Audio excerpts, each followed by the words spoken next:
What's going on, everybody? You already know what time it is. November 22nd, 2023. It's going up, y'all. Run Nixon, the world premiere, nationwide, exclusively at AMC Theaters. We're going to be right here at Plaza Bonita AMC Theater. Y'all come out, come hang out with me and my family and my celebrities and my friends. We got a red carpet event brought to you by SD Royalty Events. And we have a lot of celebrity power that's going to come down and hang out and watch the movie with us. Besides that, we got some of your local celebrities, some of your favorite restaurants, some of your favorite companies, and some of your favorite podcasts and media hosts that's going to be right there in the building with us. So y'all come through. November 22nd, AMC Theaters, the Run Nixon premiere. We're going to see y'all. It's up in this stuff.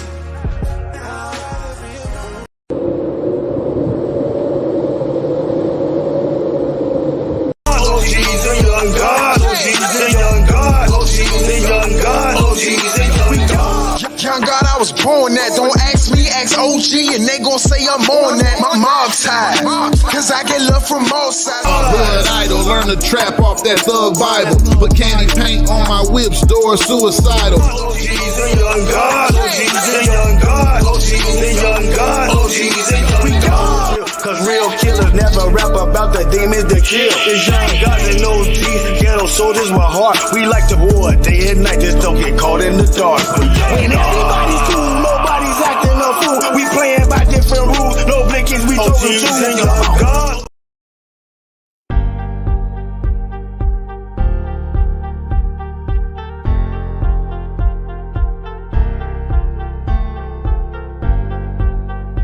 What's going on, everybody? You already know what time.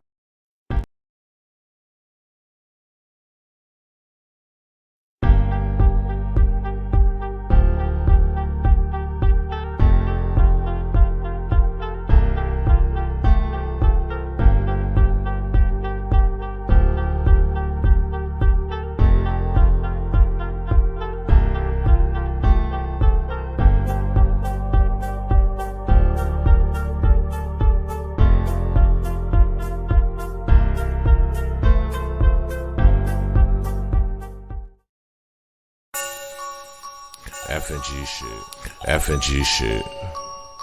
Shot Big homie Trey Boogie. We slide. Johnny Rocket. Sliding in the rental, trying to run the milli up. In the southeast, Trey Boogie been a plug. Rubber bands on the blues, hella panoramic views. If you get into it with the squad, you can never lose. It's on the flow like Yellow Rider. I got your vibe on her toes like nail polish. In the city, we get respected from everybody. You about to pull up on Trey Boogie, now let's chop. If you talking about the game, let's chop it up. If you talking about the hustle, let's chop it up. If you talking about the grind, let's chop it up. Talking about some fly vibes, baby, let's chop it up. If you talking about the game, let's chop it up.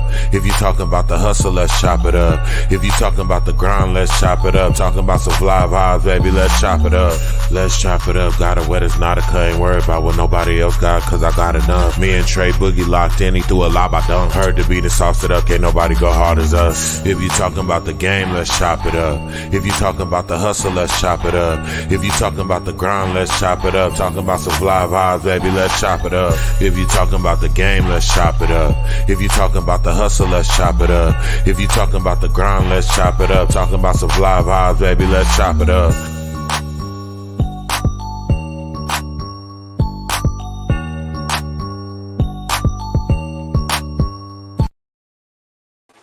Yes, sir. Yes, sir. Yes, sir. Hey, it's Trey Boogie, your big homie, and this is Let's Check It Up. Hey, today's a special one today. You know, if y'all following anything, you know, we do the OGs and Young Gods podcast, and we trying to bridge that gap between the OGs and the young gods, the youngsters. So having two brothers on tonight that's really doing what they doing and moving the way they moving, I thought it was very, very, very important to have them on here. So we doing it tonight. Before we get going, I gotta say big up to the OGs and Young God podcast. Big up to the Hierarchy podcast. You know, follow them, like, subscribe, and keep in touch because we putting out good content. So I'm not even going to keep dragging this on. We're going to bring up one of the brothers right now, Mr. Antonne Henshaw, representing. How you doing, my brother? Peace, my brother. Pleasure to be here with you. Yes, sir. Yes, sir, man. We waiting on Ankh to come back on. So we're gonna go ahead and get going real quick. Here we go. Now I'm gonna introduce the other one, a legend, a legend, a Yes, legend. he is. He's not new to this platform. He's been on before, you know, from the Grammy nominated group, the Lifers group, man. Big Ankh, Maxwell Melvin. This brother got an amazing story and he's doing amazing work. Let me bring him on right now to y'all. What's up? What's up? What's up? What's happening? What's happening? Good, good, good, good. I was just saying, this is an important one today. You know, I like when I see brothers that's really doing it and trying to make a difference. That's what we're all supposed to be doing. But go ahead. I'm gonna start with you, Big Ankh. Maxwell, go ahead and introduce yourself to him real quick. Your little I call it the elevator pitch. Yes, hello everybody. This is Maxwell Melvins. A lot of people know me from the group from Royal Prison. Work very You're breaking up, Uncle Max. It's real choppy. very proud.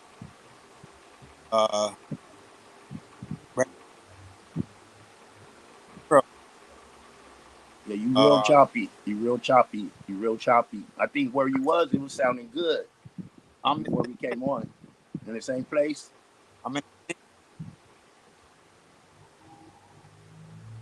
It went out. Yeah. But yeah, keep going. Can you hear me now? Yeah, now we can. I just like to say to the viewers, I'm very sorry about that, but that's the internet. I have no control over it. But right now, I'm working on several projects. I'm working with a brother Antonne right here.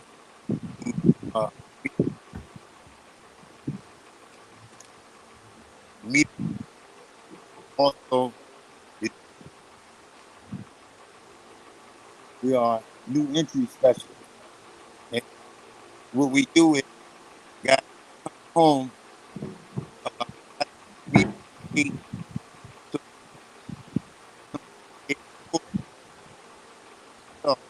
because by the time a lot of the people come out, from court, Tone will talk about with himself and Rosie. Uncle Max, you chopping up real bad. I don't even want to. I will try not to stop you, hoping he'd come back on, but yeah, we couldn't catch any of that really. It was coming. It was real choppy. It was real choppy. So it was chopped up for real, for real. Yeah.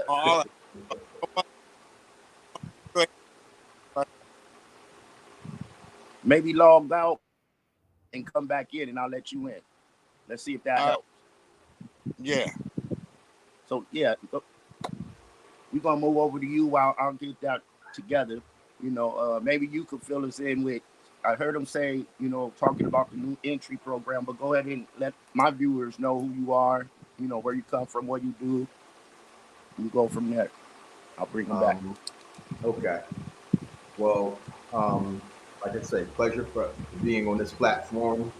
My name is Antonne Henshaw, but everybody call me Tone.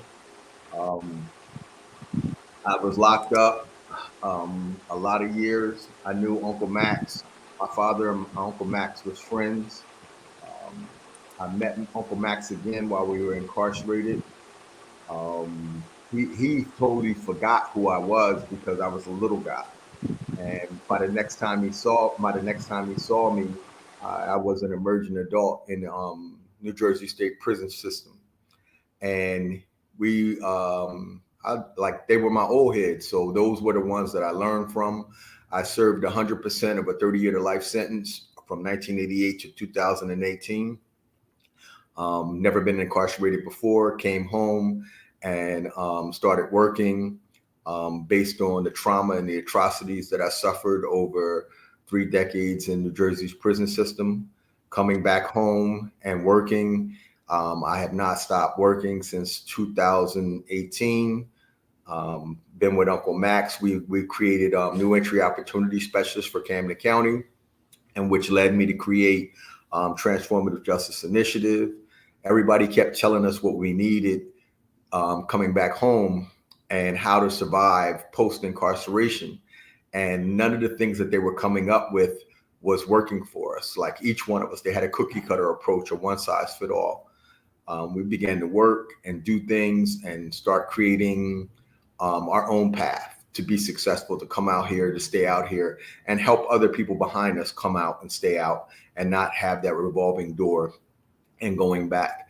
A few good people listened, Sharon Bing, Rosie Arroyo, Warden Taylor at the Camden County Jail here in the city of Camden, New Jersey.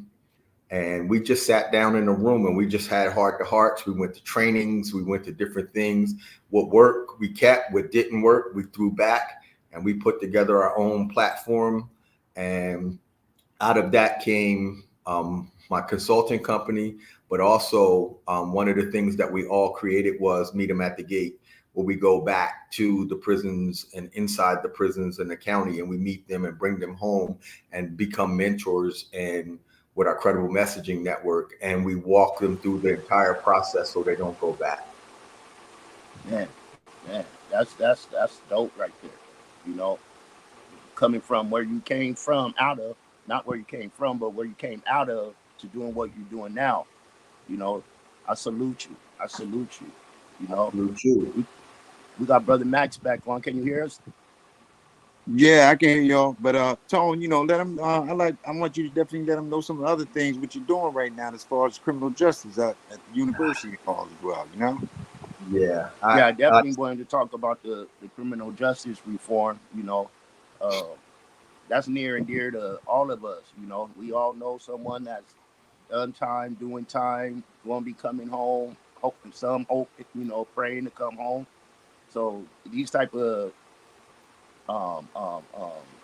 you know, business is what y'all doing, services y'all doing is very, very, very important. You know, I would like to hear more.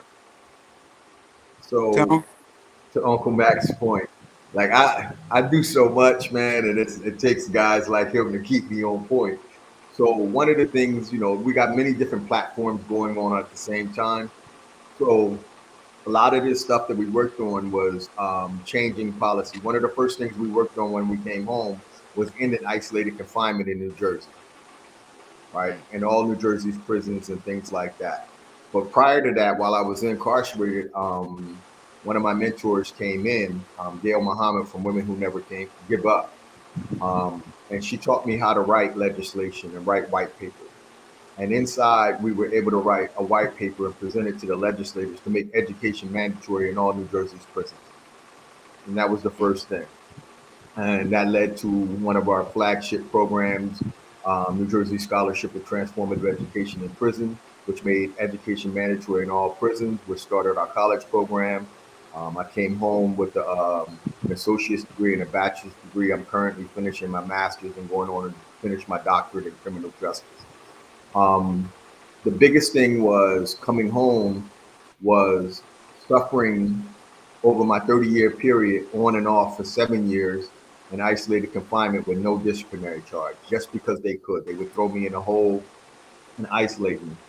So we got to talk before the legislators in the state of New Jersey, and we ended it as they know it. I'm gonna put air quotes, as they know it. We also became a state to restore the voting rights of 83,000 people on probation and parole. We pushed that legislation. We got it through. We wanted to be the third state in the country to allow our carceral citizens to vote. We're on a platform to do that in 2024.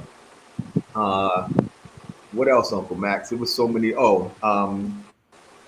Pushing legislation for juveniles under the Cromer hearings and getting them that were, like myself, thrown away, getting their sentences reviewed and having their sentences overturned, and having them being viewed today as they should have been when they got these sentences. Most of them have gotten death by incarceration sentences. The United States Supreme Court has ruled that for juveniles unconstitutional. So we sought about building our network of participatory defense here in New Jersey with appellate lawyers, pro bono lawyers, prestigious law firms to help our brothers and sisters come home. It's not enough to say free the homeless. You got to go get them, and you got to build a network to go get them. And you have to have a team of lawyers that's going to sit down and let us, myself, Uncle Max, and a few others. I was a paralegal for 28 years, and coming home and building that network and building these relationships to be able to create legislation and work with people in this legislative field and being able to testify, not just create it, but being able to testify and get it passed and being used as a subject matter expert in the Senate and the Assembly chambers in our state, and teaching others in other states how to duplicate what we've been able to do in New Jersey. So we travel, we go all over the place. Like I've never been, like we was talking in the back, I've never been to the West Coast. But when I got there, I was like, whoa, like, you know, like this is something different. It felt, the air felt different, the water felt different, right? I'm gonna be honest, it was probably in a dark moment in my life when I took the trip to come west, but coming west gave me more perspective on like the politics is different here. The politics inside is not about race. On your side, it's about race. Like you can't cross those lines that'll get you killed, right? But again, I'm learning. I'm still like, even though I'm older, but I'm still a kid and learning the process of different systems and how they exist around the country. But Uncle Max, you know, if it wasn't for my OGs and my you know, them pouring into me, like I didn't know what I was doing, bro. I'm gonna be honest with you. But they loved me enough when I didn't love myself, for me to build that love in myself for myself and come home and not feel okay about just walking away from the brothers and the sisters that I left behind while I was inside. Yeah. And you gotta eat this stuff, sleep it, and be it, Boogie. When you are involved with that and juvenile justice reform, prisons reform, criminal justice reform, and stuff, you gotta eat it, sleep it, and live it, basically. They call me like all the time. So they was trying to waive, they were trying to increase carjacking and car theft in our state for juveniles to be able to waive them up. Right now, it's a 3rd degree offense. So they were trying to waive them up to a 2nd degree offense, right? So if they got it to 2nd degree, we can waive you up to an adult and treat you as an adult. So we get into the Senate chamber and we talking, we like, yo, what are you doing, right? I said, you know, I should steal cars, right? You know, car ring guys that know when you got young boys that can get them cars and get them to them so they can get them on that boat, they're going to give me $1,200, right? But it was, and none of the legislation was any penalties for the companies that facilitated the car ring. Right. The corporations that had the heavy tankers and the containers that the cars are going to go in. It was nothing in there for them. It was only for the youth. Yeah. And I remember being on the Senate floor and they began to ask questions. The Republicans just were quiet. I don't treat them any different than I do Democrats. And when they asked me questions, they were like, ever think about whether or not the consequences of this are being waived up? Would you even think about that? I said, only thing I would be thinking about is I'm gonna get this $1,200 and I'm gonna be able to eat for the rest of the week. Right. Right. I'm not thinking about the consequences, but why are we throwing away babies before they even have a chance to do anything? And they wind up pulling that out of the bill and the stuff. And then this was the crazy part. They were trying to waive juveniles up, knowing the stats in New Jersey that only 93% of all carjackings and car thefts go unsolved. So you were trying to force this on 7% of the population. Yep.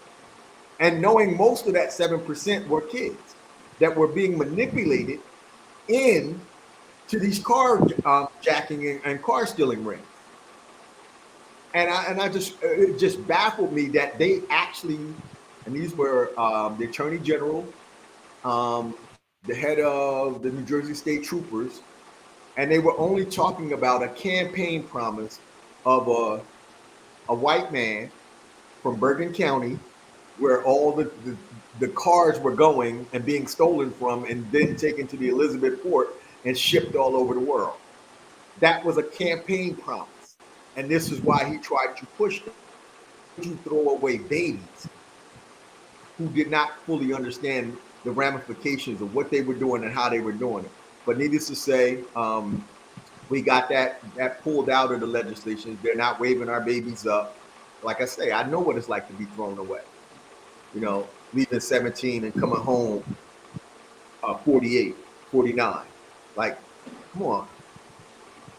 So we're not welcome.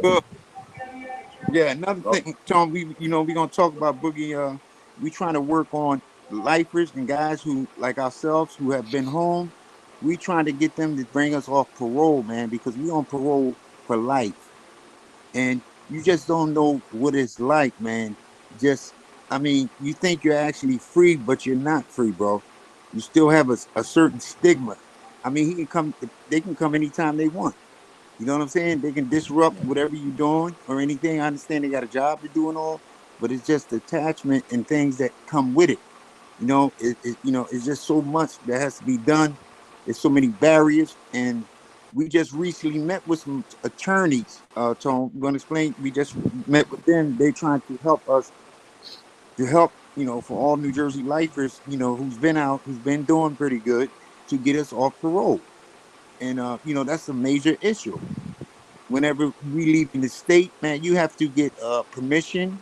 You have to get permission. You have to have a letter with you and all that, man. That mentally, how that still affects you. You like still have that attachment to the system. So what Uncle Max is talking about in our network. So we had NYU law professors and students come to our DARE Academy here in the city of Camden, our community center, that's owned by us, for us, and created by us. Okay. And they wanted us to be amicus, sharing our stories, to be amicus on a brief for one of our brothers that was locked up at 17 and wound up serving like 45 years. And what they're alleging is that he can't get what we call in New Jersey a coma hearing, which means that because he was a juvenile, they're saying he's free, so therefore he can't get a resentencing hearing. And they weren't looking at parole as still being under in custody, not under, but in custody of the New Jersey State Parole Board. So we all came into a room, about 15, 16 men. Most were just recently released from incarceration, but the majority were lifers. And sharing what we were going through and getting them to understand, and trying to create language. That's the problem. Like, and parole boards only answer to, I can only say New Jersey. They only answer to the governor. They don't answer to the voters. They don't have nothing to say to anybody. And what we're trying to do is, when they mess up and they do things that are arbitrary and capricious, they ask for the case to come back so they can correct themselves to keep any rulings from the court from coming out. So now we're creating language to be able to help brothers and sisters that are on life parole supervision to get off of life parole. One of our brothers in our network, Ron Pierce, he just reached the 7-year mark, and he just was granted relief and off of life parole. But here's the beautiful thing, Trey. He is the #2 ombudsman in New Jersey for the prison system. And he did that while on life parole. So you got the top ombudsman, and then he #2. Yeah. And going in to be able to talk to people and investigate what we went through during those 30 years and things like that. That was the first time in the history probably of this country where someone who was on life parole became the #2 ombudsman to investigate misconduct and all of this stuff. And he's a leader on our team and in our network. It took a lot of encouraging him to take the position because he wanted to stay in the trenches. And I was like, bro, you got to go. This is a once in a lifetime opportunity. This is history making. You know, So it's a going lot. back. Go ahead, I'm Jay. sorry. I just No, go wanted ahead, to go Jay. back on what you had said before, though, quick, Mac.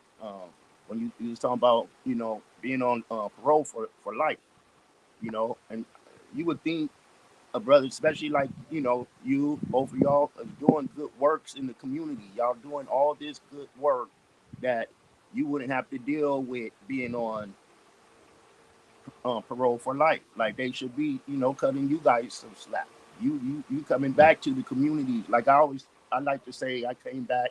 Now that I'm older and stuff, I'm trying to clean up the communities I used to mess up. So y'all doing it. You doing it. But the parole board, they're not trying to cut you any type of slack for that. Nah, you know, not really. And the thing about it, we're not doing it for that purpose, for them to do that or whatever. We're doing it because this is what we do. You know. Yeah, I understand that, but I'm just saying they should, you know, like y'all Yeah. y'all putting your feet on the ground doing it, Yeah. being You good know. citizens. And this it's not always it's not always easy, Trey. It's not always easy, man. There's trials and tribulations and struggles, opposition and everything, and you gotta like sort through all that and get through all that. You know, it's not always easy. You know, I mean, you might make it look easy, but it's not it's not easy. You know, doing all this, it's not easy. Yeah. You know, like there's So many struggles. what I Yeah. would say to that, Trey, is we I applaud the passion. I applaud the empathy. But a lot of this is steeped in sympathy. Like when people feel a certain way, they sympathize with us. But a lot of people don't empathize with us. And what empathy does, it calls you to action. Sympathy just lets you sit there and feel sorry Yeah. for me. We don't need nobody feeling sorry for us, right? So what we say is like, how do we turn that into empathy and get you to act? All the people that we make a difference in, like we're in court, right? I'm in court sometimes 5 days a week. I'm on case conferences and how to keep young people out of cages and things like that. But here's what we are noticing. No matter how much we do, these same people that we're helping, that we're getting these young brothers and young sisters off the streets, getting the guns out of their hand, getting them in college, getting them in programs, getting them this stuff, they will not advocate on our own behalf without us asking them, going to our parole office and say, why is he still on parole? That has to come from the people we're servicing. Right. And they have not caught on to that yet. Right. But also, which also begs me to believe too, in alignment with parole, right? They're just waiting for us to mess up. But more importantly, let's understand that parole is a business. Incarceration is a business. It's a money game. It's a money game. So for me and Uncle Max to be on parole after serving 30 years, right? It's a continuation of satellite prisons in the community. They don't need no warrant to come in my house. I signed a contract that says that I won't invoke the Fourth Amendment. I can invoke the Fourth Amendment in exchange for my freedom. I must work or go to school or both. And I must render pay stubs and to verify my work. Right? Sounds like something, right? Like, is slavery over? Is it still going on? Right. Right. And like how many returning citizens that we have on parole? I try to you know, ex offenders, you know, they change it where we can go out and vote, and I try to get them to take advantage of it, but I mean, something they fought for so hard, and they had those rights restored, but a lot of them are not even participating in it. And I wanted them to understand the power that we had as returning citizens of what we could do. We could do a lot. 80,000 something people, you know, who had their right visit, you know, their voting rights restored, and a lot of them aren't really involved. And you But know, it's just the few. Uncle Mac, but that's a part of the disfranchising. Defranchising, when that process happened, just because we restored it, now what I was telling people in the network and in the coalition was now we must have an educational campaign of why us voting is important. Yeah. That's what was missing. But we're also doing something else, Trey, and I'll be remiss if I forget this. We're ending slavery, our constitution, in our constitution, beginning January. I'm the lead. Dennis Fabo is the national director of it. You know, Colorado was one of the first states to do it. Y'all state was on board. And here's the irony of it. Y'all, what was it? Y'all chief financial officer said that if they ended slavery in your state stood to lose $2 billion a year. Oh yeah, it'll fall under. Yeah. And said, this is the crazy part. It said it nationally on CNN and all the major news outlets. And said, wow. And they voted to keep slavery legal in exchange for $2 billion a year for the state coffer. But what we're doing now is we call it, it's a legislative act, second look act that we're doing for our elders that have been in prison for 30 years and they're 60 and above, to have their sentences reviewed. A one-time deal doesn't mean everybody's coming home or whatever the case may be, but if you've done what you're supposed to done, and if you're 60 years old and you have 30 years in, no matter what your sentence, we want to see if your sentence still serves in the interest of justice, and we want to bring you home if we can, because the older they get, the more of a burden they are onto the system. And none of them were sentenced to death by incarceration. So why are we killing people with incarceration when we can bring them home and salvage what's rest of their lives?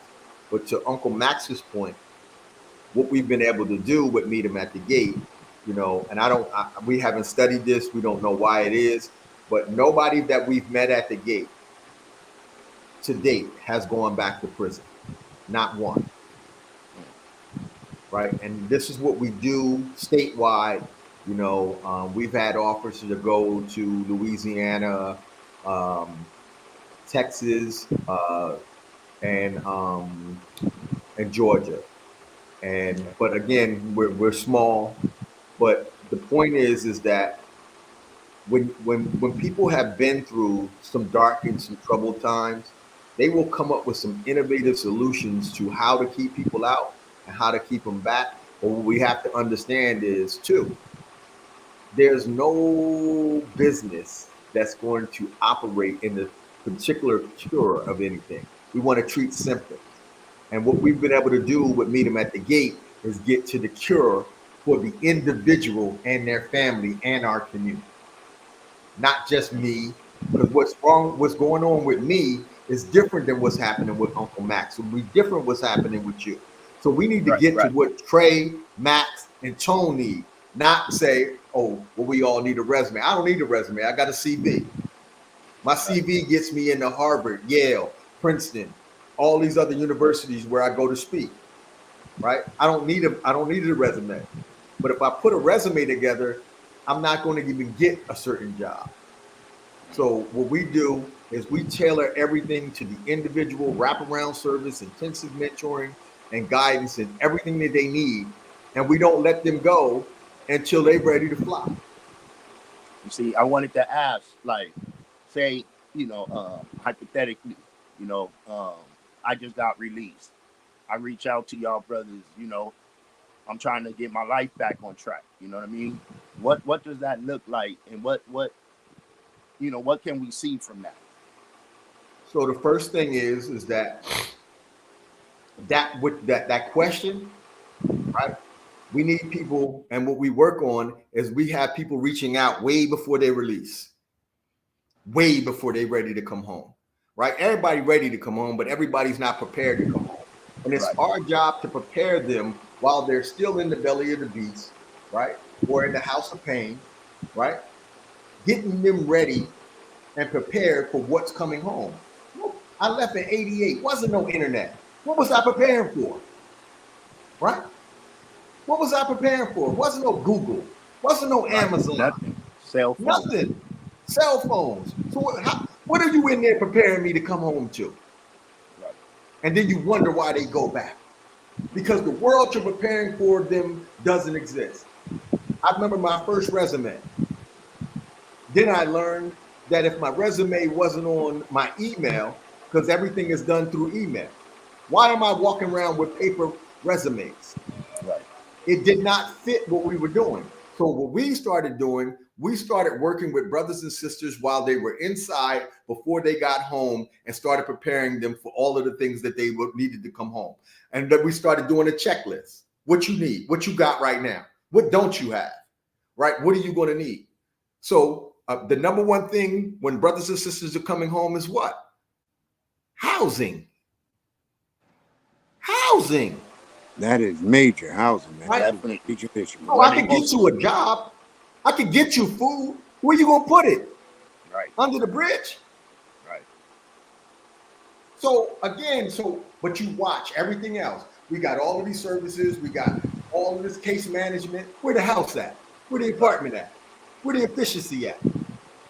So if you knew when you logged them into the system, they were homeless before they went. They come home 15 years later, all of a sudden they got a house. Right. So we don't talk about the prison to homelessness pipeline. You don't never hear that. All you hear is school to prison pipeline. I was going to mention school to prison pipeline, but that's important right there, what you're speaking right now. Right? What about the foster care to prison pipeline? We don't hear that. What about the educational IEPs to prison pipeline? Not school. Many different layers to this thing as we peel back this 100, and it's not one. That is deployed to get us the school to prison pipeline was the deploy to get us to defund public education and put it in private hands, and then say, well, that's why they all going to prison. No, let's do this. Who makes the decision on whether somebody gets arrested? The officer that's at the scene. He don't know what he could let you go. He could do whatever. He don't know what your test scores were in the 3rd grade. Mm-hmm. But yet we keep going for this. Oh, we build prison cells based on 3rd grade and 4th grade scores. How is that arresting officer in the city of Camden or in California knowing what your 4th grade test scores were? He know what it based on your color of your skin and where you growing up at. You were already targeted, but yet we went for this. And we keep saying it. We don't talk about the discretion of the arresting officer, his discretion to prison pipeline. I watched the white kids in Cherry Hill. We're going to call your mom, Johnny. But I watched my kids in Camden go straight to the detention center. And Miss Uncle Max and Uncle Tone got to come in there and say, we're going to get you a community plan. We're going to get you wrapped around with services to bring you out and keep you out and get this case resolved and get your life on the right track. What's your success rate right now? So right now, with the young people, we're at I want to say 8. Yeah, I mean, and then they all are. I mean, they growing up in the world, bro. I wouldn't want to grow up in with social media. It's so much pressure.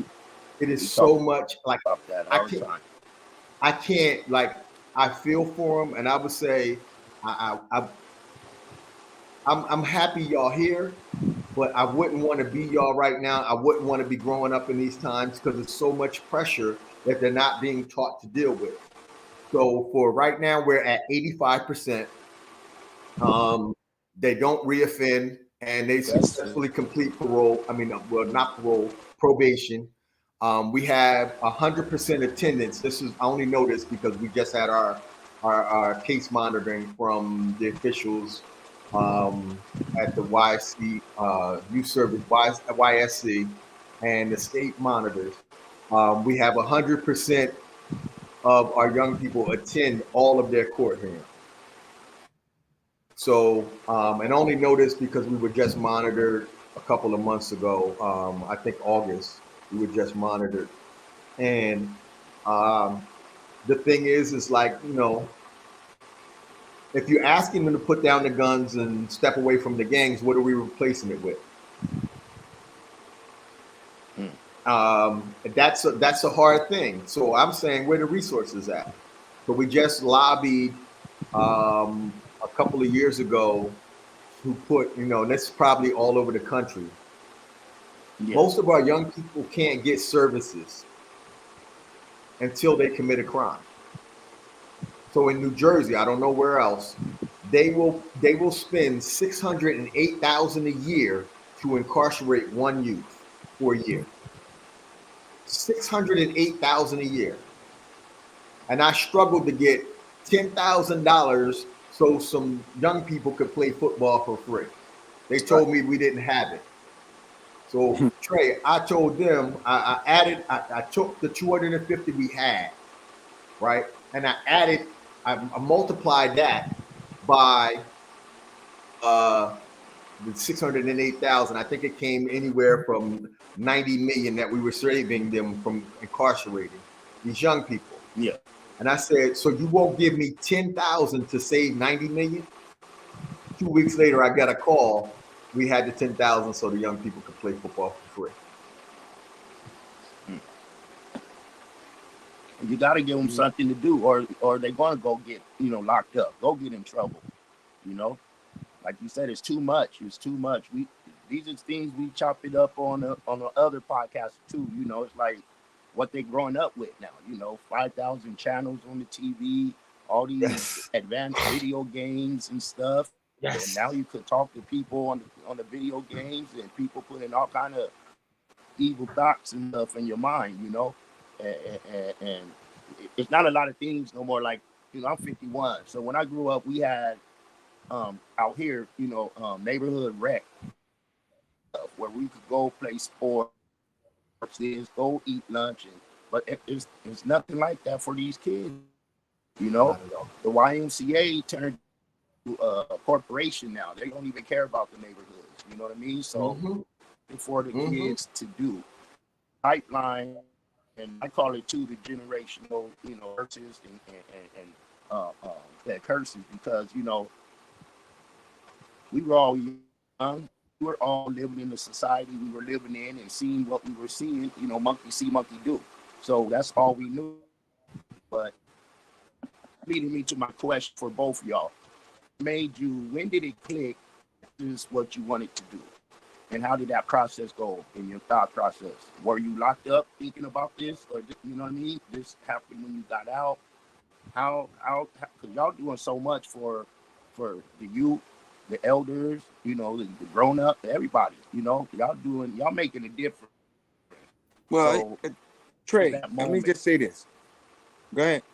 Trey, this didn't just start. When you came out, this was a whole process, because number one, our thought process and everything had to change when we were in there. So, some of the same work that we doing out here, we was trying to do in there with our fellow brothers inside there. So it didn't just start out here; it started in there. And a lot of us said what we was gonna do when we get out, and we're doing what we said we was gonna do. Being involved, so the same things don't happen to, a lot of our little youth as it happened to us. I'm gonna give you an example of something. The first time that I was arrested, right? I was arrested because I went to Rutgers University. I lived in North Camden on the other side of the bridge, right? In the hood. But on the other side of the Ben Franklin Bridge, which take you to Philadelphia on the other side, they had a beautiful tennis courts, grass and everything. You had all this excitement over at the college. So, the security guard told me, don't come over there no more, right? I'm just walking around through the university looking at everything. And so he caught me over there again, but this time when I was over there, I had my dog with me. So I sucked my dog on him, right? When he told me to get out of there. And he didn't catch me that day, but about 2 weeks later, he caught me walking, again, just walking down by the college. He took me to juvenile detention for that, because I wanted to see another side from what I was seeing on the other side. That's crazy in retrospect, looking back at that, right? That's why would you take me to juvenile detention? Because I'm at the university just looking around and walking around, Yeah. Yeah. But they just that's bananas. That's bananas. But Trey, that's funny though. You suck your dog on them though. Yeah. Yeah, I know that was wrong, but I just got tired of the man telling me I can't come over there to look at them playing tennis and all them other things, you know. And I felt I was in the right. I'm not harming nobody. I'm not doing nothing. I'm just walking around the university. I wanted to see beauty, because on the other side, again, as I said, you see nothing but broken homes, Drug hundreds of dealer. people hanging, drug dealers on the corner, people drinking, bottle turned up to their mouth. I didn't want to see that. I wanted to see the beauty on the other side, you know? So I basically went because I wanted to see the beauty. I wanted to see something different. So And that started it all. for me, I looked at all the stuff that I did before I went to prison, organizing for bad, organizing for death and destruction. And I, like I say, I wouldn't be here. Like, I had life. They said I was never coming home. I would never leave prison on my feet. You know, the administrator told me I would die in prison, right? And I remember, like, it was Uncle Max and the Sanabria brothers, my prison father, Jerome Perkins, pouring into me when I didn't, like, bro, I'm telling you, it was like, I felt as though nobody cared about me, so I didn't care about anybody else. But I met these elders, these OGs, and they started pouring into me, and I couldn't understand it. I was like, well, why do y'all care about what I do? Why do y'all care about, you know, I'm in there wilding? And they was like, nah. And they would always say, you different. And I'm like, what the hell do you mean I'm different? So it's different when someone else sees something in you that you don't see in yourself. And that's hard for a young man growing up in a maximum security prison and never being in prison in his life. So, and the things that they would encourage me, and, you know, and this is the most important thing that I'm finding that's missing with our young people today. And this is what I do with a lot of them. I don't tell them what to think. I give them something to think about. And at the end of the day, they have to make the choice, right? And that's what my Uncle Max, my prison father, Jerome Perkins, the Sanabria brothers, Hector and Jesus Sanabria, all the old head, Mr. Cakes, all Mr. Charles Redden, all of them dudes would always give me something to think about. And then I had to ultimately make a choice. And I didn't always make the right choices, but I made better choices, more better choices than I would that would keep me in there. And one day I got to the point where I became the old head, right? And I was the same way with them. I would tell them, I said, you're going to be the old head one day, because all of them went home. Uncle Max went home. All the rest of them went home. The other two, they're in prison for their natural lives. But it clicked because of the things where we had to be in service for one another, because it was life or death. And then we were able to build community in the most unlikely place. So when I came home, one of my brothers who was exonerated, he came home first. And I remember that night, matter of fact, we were just talking about this earlier today. My brother Anthony Ways, you can look him up because his case was overturned. He was incarcerated for a homicide in the city of Camden, New Jersey, that he didn't commit. He wound up serving 13 or 15 years. He had some extraordinary 45 to life sentence, and he wound up getting his sentence overturned. And he talked to me. I didn't want to do this. I'm going to be honest. I was being disobedient to my purpose. And he was like, you're going to be good at this. And I was like, man, I hate the law. I hate this. He was like, but ain't nobody going to understand it the way you understand it, Tom. And you got to go in. I was like, all right. So I agreed to try it, right? I didn't agree to do it. And when I tried it, I went in, I got my first job as a supervisor working with youth that was in a detention alternative program that had the electronic monitoring. And, you know, they wanted me to be like a surrogate prison guard. And I was like, man, I just came out of prison. I'm not doing that to nobody's babies. I know how they did it to me. And Our program is the most flourishing program in the city of Camden right now, where, like you said, we're 85% that they don't reoffend, and 100% of them, all of them, even if they offend, they attend 100% of their court cases. every time they go to court. So, but it was when I came home, it was Anthony Ways, um, the executive director of Dare Academy here in the city of Camden, was like, "Yo, you got to work with our babies. That's where you're going to make the biggest impact. You're going to do." He said, "I know you got a lot of stuff." He said, "But that's where you're going to change this city." And right now, with our credible messengers here in the city of Camden and our NAS team, we all have badges to go into. Now, we all on life parole. We got badges to go in our county jail. That's what's amazing, though. That's what's amazing. Yeah. We're able to go into our youth facilities. And we're in the courts. We're in case conferences and judge chambers. Like, the judge asked us, like, "Mr. Henshaw, what you think we should be doing?" And then when we're having a case conference team, like, I only been home 5 years. But to be in this space, with one of my co-leaders, Marcy Walton, and Esteban Torres Smoke, and my Reverend Dr. Russell Owens, who did 33 years, came home an ordained minister and has his doctorate and doing his thing, like as a mitigation specialist in Philly and in Camden. Like, my team is like, what Uncle Max and them did, I don't even think they get the credit. The old heads get the credit for us being who we are. Right. And being in position to where we are, because if they didn't love us when we didn't love ourselves, we would not be doing this work that we love. That's right.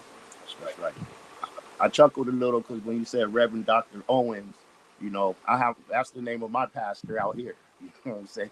So, wow. Tell them where you at, Book. We're I'm telling where you out at, Book. San Diego. Okay. Yeah. Okay. Diego. Yeah. So when I heard the name, I chuckled a little. I didn't want you to think I was chuckling at what you were saying. No. Reverend Doctor, Owen, but mine is Doctor, Reverend Dr. Donald Owens. Okay. Yeah, so we got a guy, one of our guys, juvenile lifer, locked up since the age of 16, did 35 to life. He is the case assistant. No, he's the attorney assistant for the Office of the Public Defenders for the state of New Jersey for juvenile cases. Damien Venable, right? Damien Stackhouse. He is the licensed clinical social worker for the I can't think of the name, something for the police department. He's the first one to be that. They're modeling this all over the state in New Jersey. So, but we're all a part of a crew called Teamwork Hard when we were going to college while we were inside, coming home and doing what we're doing to do what we're doing right now. And all of us are committed to that. I told you about Ron Pierce, the number 2 ombudsman in the state. He just got off of life parole too, Uncle Max. They just took him off of life parole last Thursday.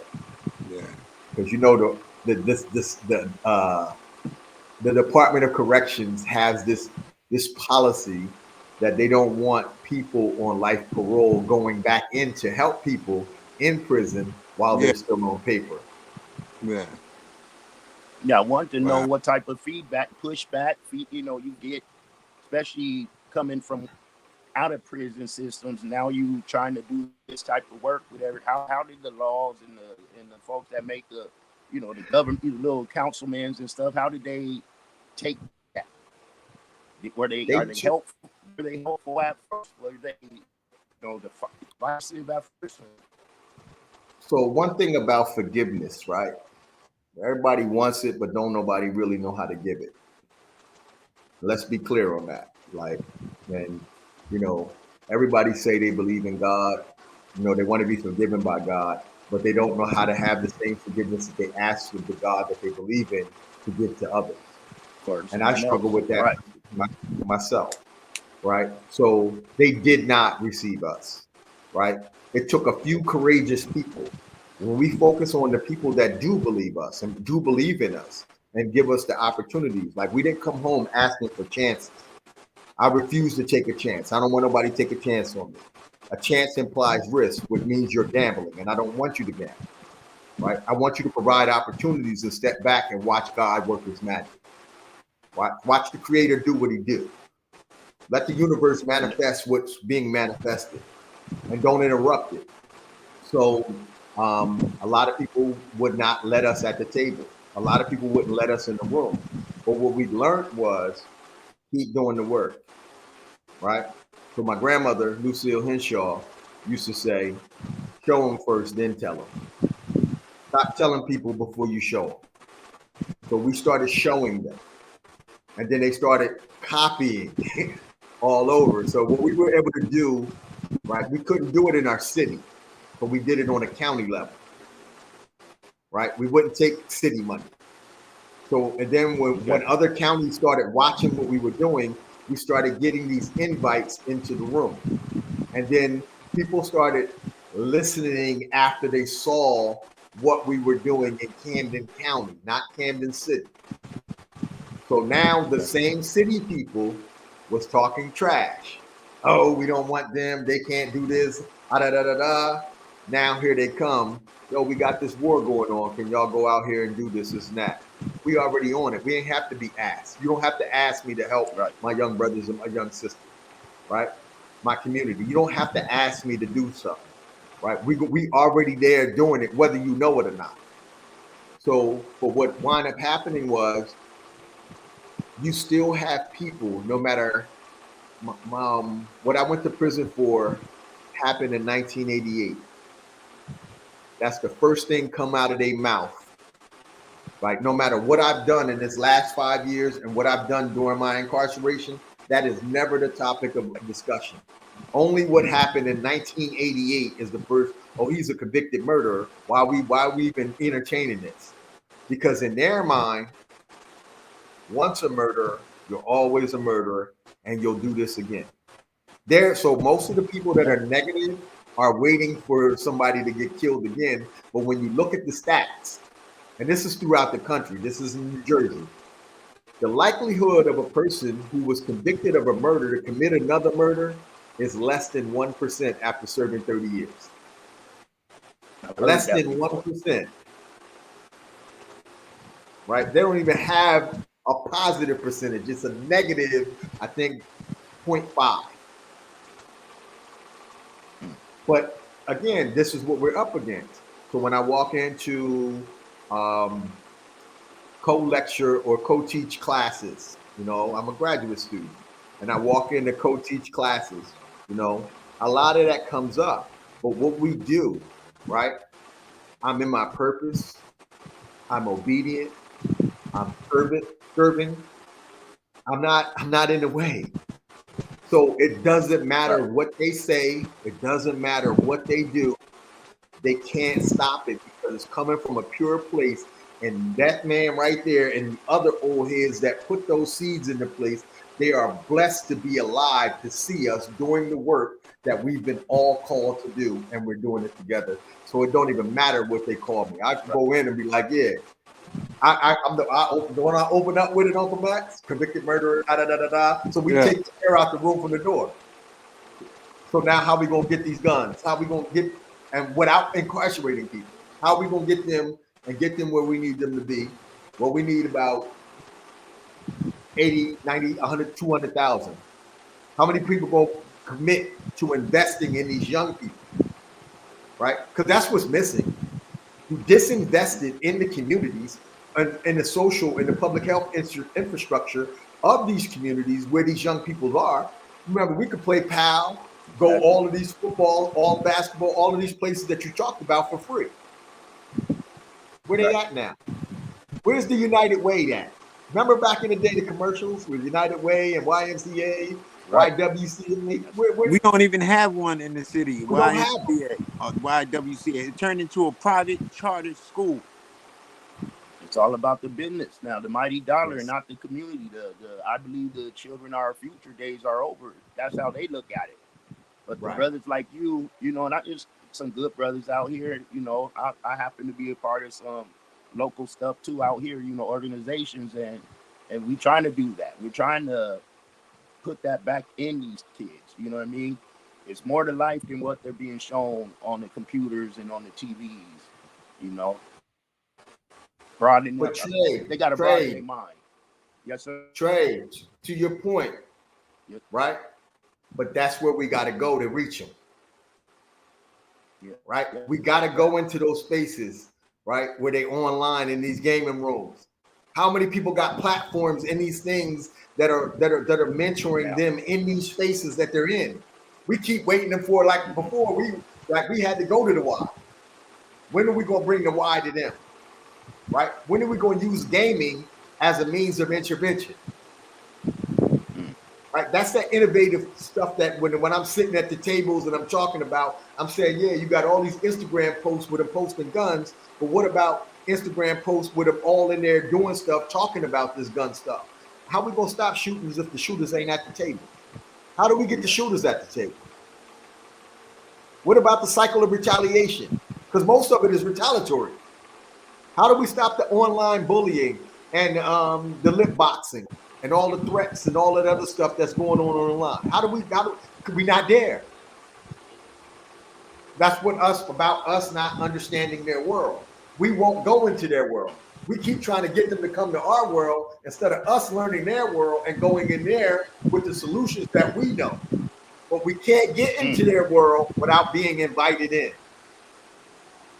And that's deep. That's deep because that touches, like I often say, now that I'm grown and God bless me to have younger kids, I'm not trying to make my son a little me.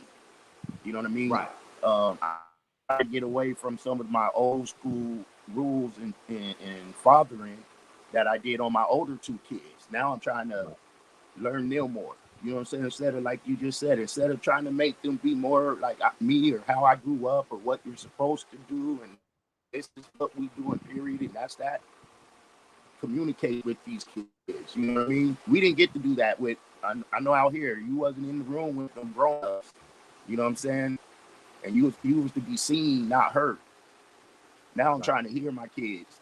And that's why I love what y'all doing and everything you talking about and saying. We could go on and on and on and on, but if it's possible, I wanna do this probably like another time next month. I want to get back on again because I want we really like you never know who's listening. Yeah, and this is the type of information they need to listen to.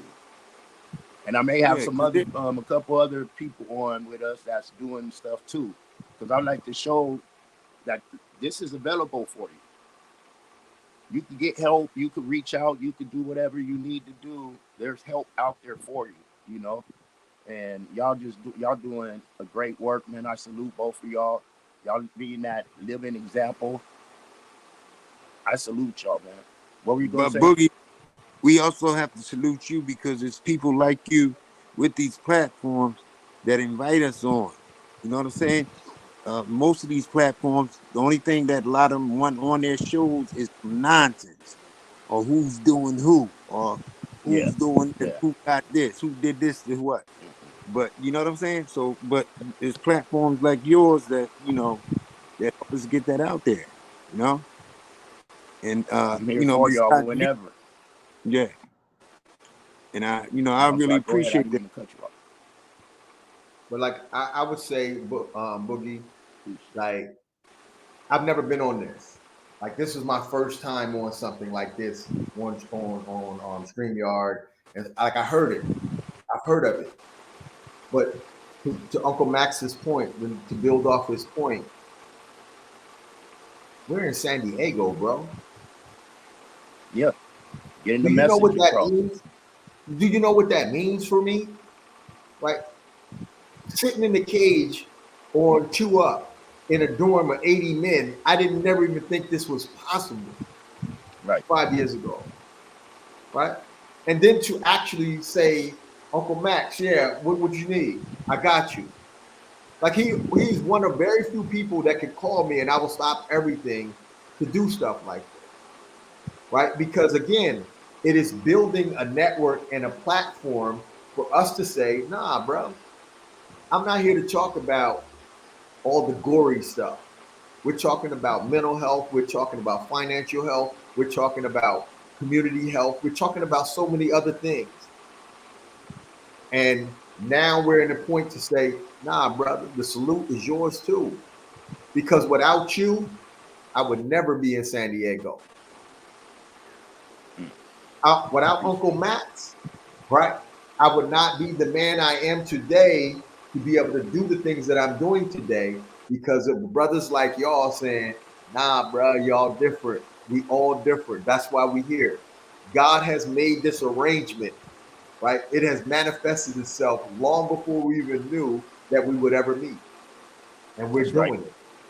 That's right. Hey, that's my guy right there. If y'all can see the screen, thanks for y'all blessings. That's my the host of OGs and Young Gods. Me and him is doing that podcast too. That's the one I kept talking about. Okay. My guy Shout Body. Blessings, blessings, Shout Body. Blessings, Shout Body. Peace and blessings to the God. Peace, peace, peace. He said, thanks for making a difference, you know. Yeah, I'm reading too. Yeah. Okay. But yeah, before we go, and I'm definitely going to reach out, Max, and we're going to set something up. When I get back, I want to get back on again, man. I want to turn this. We'll talk offline about what I want to do.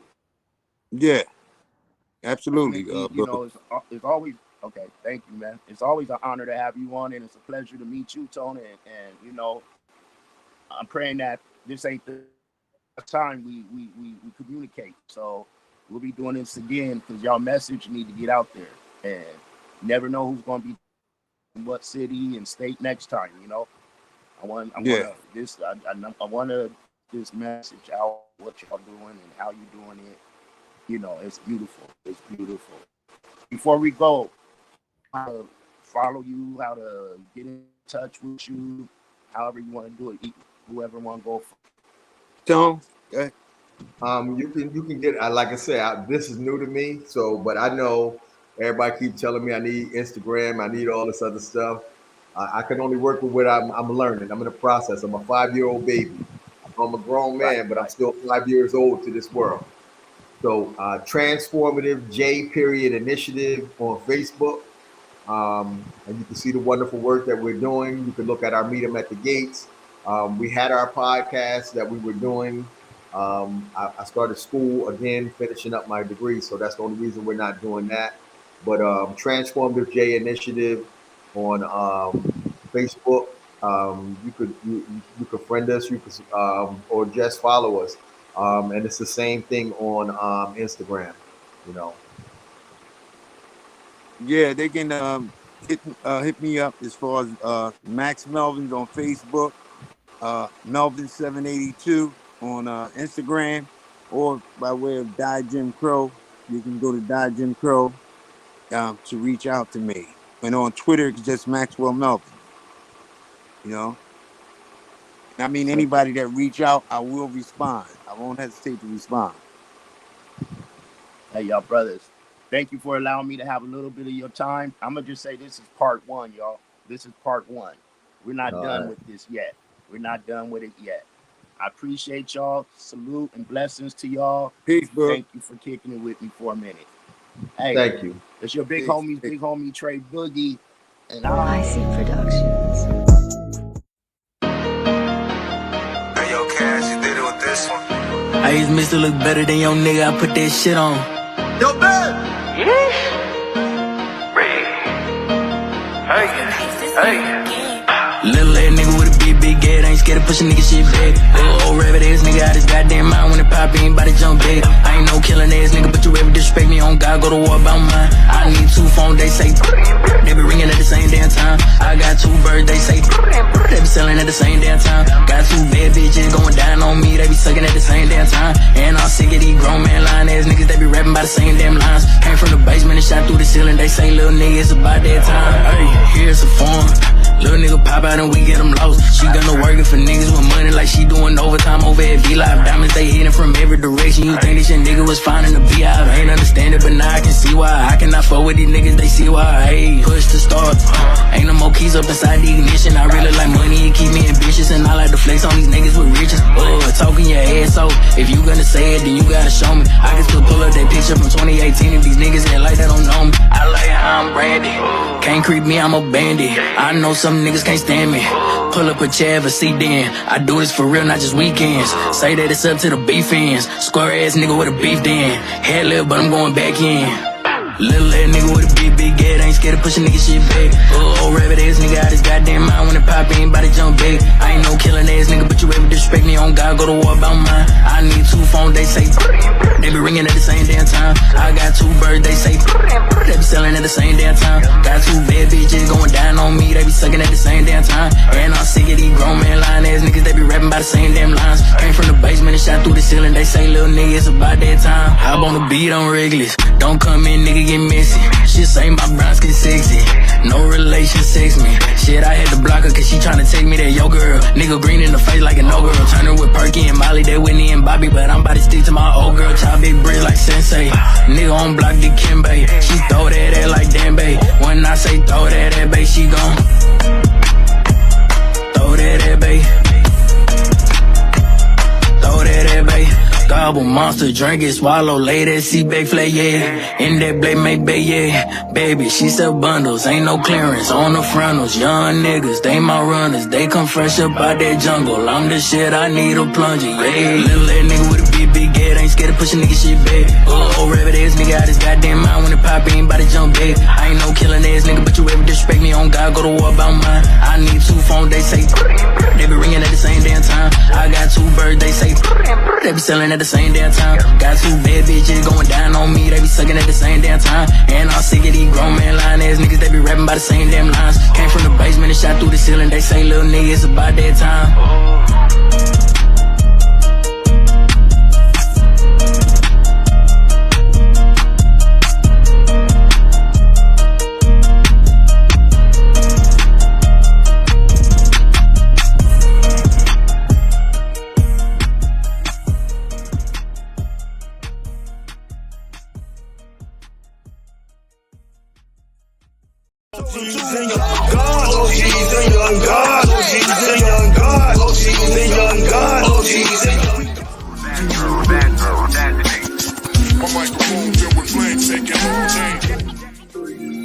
This year marks 50 years of hip-hop, and I'm proud of that. Never wanted to be a superstar, just wanted to be known for my contribution to the culture, especially for the West Coast. 35 years later, here I am. Places like in a basement, lace it but never basic. Pace it but can't replace it. You better copy, get paste it. Get it though, stupid flow, slow and low, love below, room to grow, cuz. They gave birth in the Bronx. Shan said it was Queens, but the story rolls on. My teachers were righteous and all of them were poor. My sisters were soldiers, but none of them were whores. PSK was making that green.